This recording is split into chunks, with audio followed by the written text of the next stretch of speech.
Hola, te damos la bienvenida al podcast del espacio de formación LGBTIQ+, del proyecto Diverses.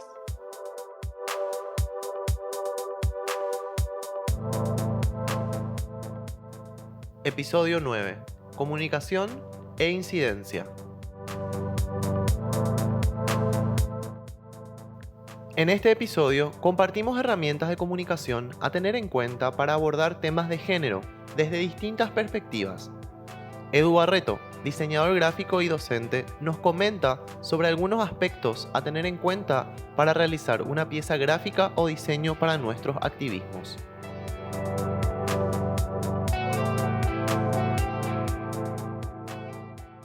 Como el diseño gráfico, que es una disciplina que instala la comunicación visual, pone rostro y pone otras sensorialidades a este tipo de eventos, y un evento con una carga sumamente política, de reivindicación, de reconocimiento de derechos. ¿Cómo podemos repensarlo a partir, ¿verdad?, del uso de tres códigos? Vamos a ir hablando de eso, ¿verdad? El diseño gráfico se sostiene sobre tres puntos principales. La tipografía, que es la representación visual del lenguaje. Ustedes cuando entran a su computadora tienen Times New Roman, Palatino. Bueno, lo icónico o las formas, ¿sí? Las formas, en la escuela habrán dado las formas básicas, que es el círculo, el triángulo, el cuadrado, etcétera, etcétera. Y el color, que el color tiene toda una teoría detrás, porque no solamente es un elemento que sirve para saber que tenemos que parar cuando ahí está el semáforo en rojo, sino que también tiene una lectura de aspecto psicológico, nos lleva a estados de ánimo, con respecto a traducir esto para cuestiones muy abstractas o como sí, muy abstractas. Entonces bajarlas a un lenguaje a partir de la tipografía, el color y la forma, de manera que eso sea mucho más sintético, sea mucho más persuasivo a la vista, más atrayente, etcétera, etcétera. También teniendo en cuenta qué cosas hay que tener en cuenta cuando voy a plantear una pieza gráfica, en este caso, piezas gráficas que van a estar orientadas a nuestro activismo personal, colectivo, etcétera, etcétera, ¿verdad? La imagen también es un sistema de códigos que necesita ser decodificado, entendido. Si yo empiezo a hablar en alemán, que no sé hablar alemán, ustedes nos van a entender, porque todos somos español y guaraní parlantes, ¿verdad? En mayor o menor medida. Entonces, el lenguaje visual lo que es como, vamos a pensarlo como una cajita de herramientas que nos va a ayudar a sacar el martillo, el destornillador, cuando entendamos, para cuando tengamos que usar esas herramientas, y empezar también a mirar, que es lo que más me interesa, que la imagen no es tan inocente. Las cosas no son nomás porque sí, sino que hay toda una intención. Vamos a hablar de ritmo, así como hay en la música, hay presencia de sonidos por las partituras y silencios, también en una composición hay ritmos. Y ese ritmo se da por el orden en que yo ubico los elementos en este plano de imagen, en esta composición. Una disciplina llamada diseño gráfico, que se sostiene por la tipografía, el color y la forma, y a partir de ahí yo me, me paro frente a una composición, a un plano de imagen. En ese plano de imagen yo ubico elementos para generar un mensaje visual, pero la ubicación de esos elementos y la naturaleza de esos elementos tienen sentidos de lectura, tienen centros de atención, tienen ritmo, ¿sí?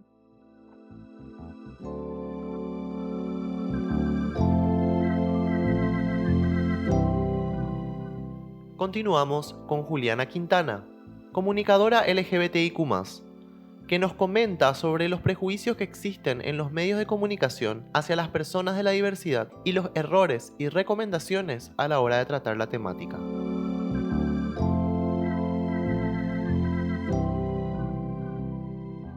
Las coberturas LGBTI se dividen en dos partes, ¿no? O sea, tenemos el tipo de cobertura, que es la farandulización de la población de LGBTI, que implica, digamos, todo el desdoblamiento de los prejuicios. Y después tenemos como, que es como el de utilizarlos como figuras que causan gracia o que nos hacen reír o hacen reír al sentido común, digamos. Y por el otro lado tenemos como a la revictimización, que si los utilizamos o si narramos sus violencias, en realidad lo que estamos haciendo es, de alguna manera, volver a hacerles pasar por una situación de agresión a través de la violencia simbólica, que es como se le dice, y de hecho está tipificado de esa forma en nuestra ley, volver a hacerles pasar por la experiencia de la violencia, solo que esta vez a través de una plataforma que muchas veces es un medio de comunicación o un medio de comunicación digital. Por lo general, en un medio así masivo de comunicación, es porque es una persona que estaba prestando trabajo sexual, ¿no? Em, y entonces acá lo que vuelve a ocurrir es que no solamente estamos hablando de una persona trans para reírnos de ella, sino que además nos estamos riendo de ella porque es trabajadora sexual, porque género destrozos, porque dinero. No sabemos el contexto y se los deja vacíos de información que nosotros le vamos llenando con nuestro prejuicio. Entonces, cuando vemos de repente una serie de estímulos como estos y somos personas que no estamos expuestas habitualmente a contenido con perspectiva de derechos humanos, nos encontramos como un poco inmersos en ese sentido común del cual terminamos formando parte. Entonces empecemos por los principales errores, los que incurren los medios, y acá traté de enfocarme aparte en nuestro país, no solamente en la región. Por un lado, exotizar las identidades travestis y trans con el fin de generar morbo. El segundo que me puse acá es invisibilizar a las violencias contra las personas LGBT. Me parece importante porque si vamos a hablar de una persona, o sea, si vamos a hablar de una situación de violencia, digamos, de una situación de violencia que teóricamente provocó la persona LGBTI, como hay un contexto enorme que la persona que ya es prejuiciosa y se encuentra con ese contenido, lo único que hace es reforzarlo. Otro punto importante, me parece fundamental en realidad, es no usar la terminología adecuada. ¿A qué nos referimos con la terminología?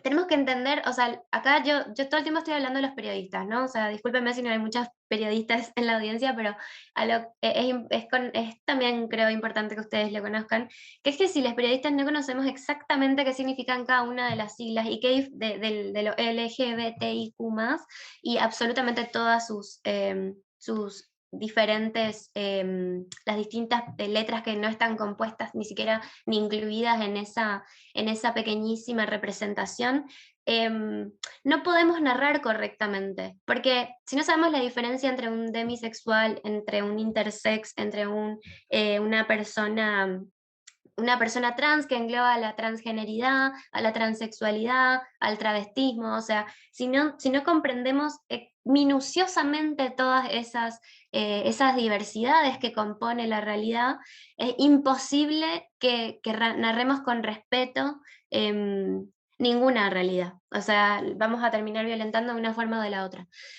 Después, otro error típico es no incluir suficiente contexto en las historias, que es, nada, dónde vivía la persona, dónde vivía la víctima, ok, trabajaba como trabajadora sexual, ¿fue una decisión o fue como la opción que le quedó, dadas las condiciones de vida que te propone un país como Paraguay, en el cual no hay ley de identidad de género, no hay ley contra toda forma de discriminación? A ver, un poco de contexto matiza las cosas. Después, hablar del pasado de una persona trans, es violento, si no viene como de la propia propuesta de la persona porque quiere hacer propia la historia y la quiere hacer visible y abraza ese pasado. Es violento si contamos, si damos por descontado o que lo que nos interesa acá es que antes fue X sexo asignado al nacer. Lo otro que está muy muy mal para mí es equiparar una orientación sexual o una identidad de género con un estilo de vida. Eso es muy, muy frecuente y eso se hace también en periodismo y es violento. Lo otro es asociar el VIH o SIDA con las personas LGBT, un error muy común, pero me parece que es interesante también buscar qué otros activismos estamos dejando fuera, qué otras personas que fueron víctimas de violencia, que no fueron hipervisibilizadas, incluso por los medios de comunicación disidentes, están quedando fuera. Podemos rastrearlo, eso implica hacer más esfuerzo, sí, implica recibirte unos cuantos bardos, sí, pero eso implica también escalar en el nivel de la conversación, porque cuanto más uno incorpora a una diversidad de fuentes, más rica es la propuesta.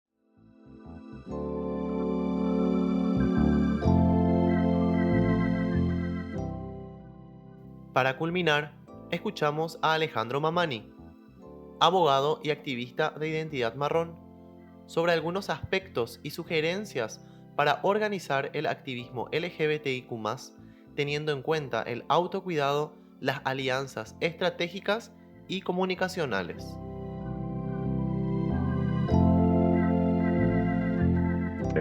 En este momento, junto a mi socia en mi estudio, tenemos un caso, creo que es el primer caso de una persona como en clave de identidad en Latinoamérica en Corte Suprema, de una persona trans. Alba Rueda, la ex subsecretaria de Diversidad, le solicita al Arzobispado de Salta que se rectifique su acta de bautismo, comunión y confirmación acorde a la Ley de Identidad de Género Argentina y acorde a la Ley de Datos Personales en Argentina. Este proceso ya tiene más de 4 o 5 años. Estamos esperando a que la Corte habilite audiencias públicas y en caso de que eso suceda, se habiliten los amicus. Digo, esto lo cuento en clave del trabajo que vengo haciendo, pero así también doy consultorías para empresas, para privados o para organizaciones. Y en eso me parece útil de muchas veces las dificultades que tenemos desde el activismo como para organizar entre tantas falencias o entre tantos faltantes que difieren acorde al contexto, cómo organizar estrategias en las que en primer lugar no nos desgasten, intenten ser efectivas, pero principalmente que tengan como línea el autocuidado, porque muchas veces desde la militancia, mucho más en la militancia de la diversidad, mucho más en otros contextos, digo, entendiendo esto, en situaciones como donde el tema de la ley de identidad de género todavía está en disputa, donde una derecha ha avanzado de una forma atroz, en donde las fuerzas de ciertos sectores religiosos han tomado otro cuerpo muy diferente al 2010, 2012, 2015, me gustaría ser útil tratando de equilibrar esta cuestión de cuánto tiempo se le pone a una causa y a dónde se puede apuntar, que muchas veces el objetivo a largo plazo es grande, pero el objetivo a mediano y a corto plazo son más pequeños, pero no por eso son menores, y se necesitan tener los objetivos pequeños para poder conseguir un objetivo aún mayor. ¿Y a qué voy con esto? Es que muchas veces nosotros entendemos el objetivo mayor como un objetivo necesario, pero necesitamos hacer pasos anteriores, necesitamos crear alianzas, necesitamos tener dinámicas de comunicación. Y a mí, por lo menos en este tiempo, que estamos en una época bastante de Internet, una de mis líneas de trabajo principales es cómo hacer un discurso, no sé si amigable sea la palabra, porque no tiene que ser amigable, pero sí un discurso que pueda enlazarse con alianzas, un discurso que pueda permitir generar alianzas de diferentes contextos y de diferentes ramas. Las iglesias evangélicas, ciertos partidos libertarios, un discurso unificado en era de Internet, pero por otro lado también estamos más organizados y también tenemos capacidad de vinculación internacional. Y es ahí donde yo, digo, me parece interesante como entender y poder ayudar en sus puntos de trabajo sobre qué quieren comunicar, qué quieren conseguir, a dónde quieren ir, cuál es la duda que tienen de cómo llegar hasta ese lugar. Las activistas encontrar cuál es el camino que quieren tomar y cuáles son las opciones que van a tomar. Muchas veces también es el tema de, no sé, me ha pasado con organizaciones que te dicen, bueno, yo no quiero tener nada que ver con una empresa. Digo, yo no quiero tener nada que ver con Netflix, no quiero tener nada que ver con Amazon, no quiero tener nada que ver con Coca-Cola, no quiero tener nada que ver. Y entonces mi objetivo va a otro lugar. Y ahí es cuando decimos, bueno, comunicacionalmente, ¿qué querés transmitir? ¿Cuál es tu grupo? ¿A dónde querés llegar? O sea, querés llegar, vas a llegar a los tuyos. Eso está, me imagino que está presente. La militancia tiene esta cuestión de realizar activismo para lo que uno y los unos motiva, pero también vas a llegar a otro público, que no va a ser el público espejo, y en eso, digo, ¿qué tipo de contacto querés tener? ¿Querés interpelar? ¿Querés crear alianzas? Hay muchas personas que quieren ser aliados en estos momentos, pero no saben qué hacer, no saben cómo hablar, no saben qué decir. Y después alianzas institucionales, con ONG, con museos. Yo creo que uno de los espacios que más se puede aprovechar es, digo, una organización como Amnistía Internacional de renombre internacional, con una llegada, tiene un sello y un peso a nivel discursivo y mediático súper importante. ¿A dónde va nuestro activismo? ¿Qué queremos mostrar? Y después, por otro lado, ya estrategias más en clave comunicativa, digo, las fotos, las buenas fotos, los buenos textos siempre suman, y tener contactos en periodistas o aliados o aliadas también suma un montón. Pero en otros contactos, digo, en este momento nos abrimos a una gama nueva de nuevos jugadores en el tablero, de nuevos actores, como son los influencers, como son las personas de las redes sociales, como son inclusive las redes sociales como empresa. pero quizás a veces se necesita visibilizar la injusticia a otro nivel, tener una llegada aún mayor, contactarse con organizaciones de otros lugares, no solamente del contexto, pero también del contexto. Digo, tampoco, yo creo que acá con las organizaciones pares está el tema de, puede ser nuestra organización aliada. Digo, pueden ser desde los movimientos indígenas hasta los movimientos de artistas. Los movimientos artistas son, por lo menos en experiencia organizativa, han sido mucho más en la militancia como una pata fuerte a la hora de visibilizar. Los movimientos artísticos, las performances, cierta forma de militancia ha sido en su momento necesaria para mostrar qué estaba sucediendo. Las empresas tienen un objetivo de mercado y consumo. Digo, nada es inocente y está bueno plantearlo de esa forma y entenderlo de esa forma porque hay una cuestión económica. Para hacer mensajes o para hacer llamadas que quizás nosotros no podamos en nuestros contextos, en nuestros países, para apoyar algo tan loable, justo como el acceso a derechos, las deudas históricas, un matrimonio igualitario, una identidad de género no patologizante, derecho a la salud, o sea, la denuncia de descubrir y no caer en el ovillo que nos enrolla, porque ahí es donde tipo muchas veces se pierde, en el choque se pierde el punto. Yo creo que uno tiene que, antes de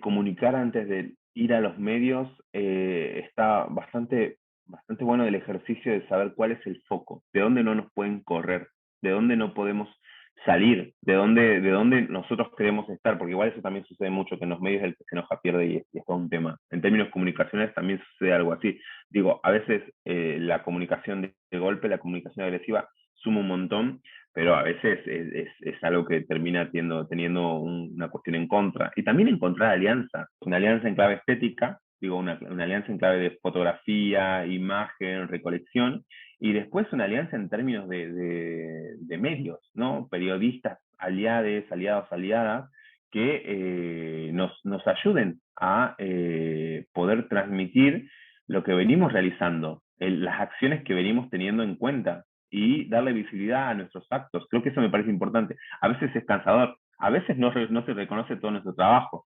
pero es una forma de lograr visibilidad y seguir generando como que este debate suba a otros niveles. Muchas gracias por escuchar el podcast del espacio de formación LGBTIQ+, del proyecto Diverses. Esperamos que este recorrido por experiencias, investigaciones y activismos pueda inspirar y motivar el trabajo que cada grupo y cada persona desarrolla en su territorio.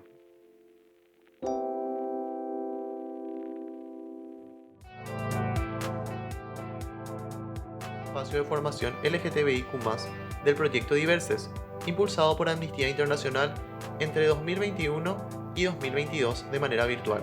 Las gestoras son Carolina Robledo, Florencia Falabella y Brune Comas. La coordinación del proyecto estuvo a cargo de Fabián Gamarra, con asistencia de Pablino Caballero.